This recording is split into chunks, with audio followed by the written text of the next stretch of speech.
اس میں حسنین اور فاطمہ ہیں، اس گھرانے میں شیر اور آل رسول کی محبت کوئی عام چیز نہیں۔ حضرت عبداللہ بن مسعود رضی اللہ تعالیٰ عنہ آپ فرماتے ہیں میرے آقا کریم نے فرمایا حب آل محمد یوما خیر من عبادت سنت۔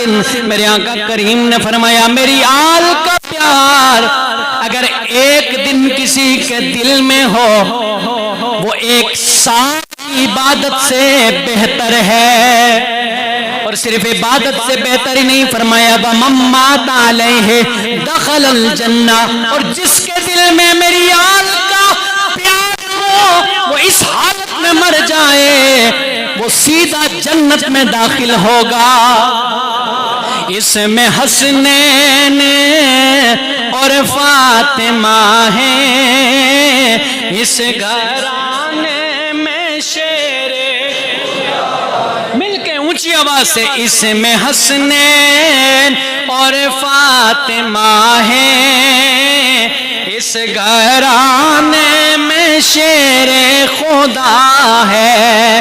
اور آخری حدیث عرض کر کے اجازت چاہتا ہوں، حضرت علی مرتضیٰ روایت کرتے ہیں میرے آقا کریم رحمتِ کونین ایک دن آپ باہر تشریف لائے، ایک ہاتھ میں حسن کا ہاتھ ہے، ایک ہاتھ حسین کا ہاتھ ہے۔ میرے آقا کریم رحمتِ کونین نے فرمایا مرحبنی وَأَحَبَّ هَذَيْنِ وَأَبَاهُمَا وَأُمَّهُمَا كَانَ مَعِيَ فِي دَرَجَتِي يَوْمَ الْقِيَامَةِ۔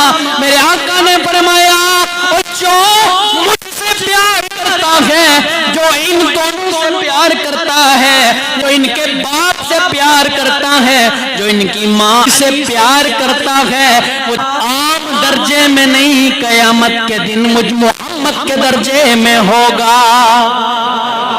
اللہ اللہ نبی کا گھرانہ یہ گھرانہ ورا الورا ہے، اس میں حسنین اور فاطمہ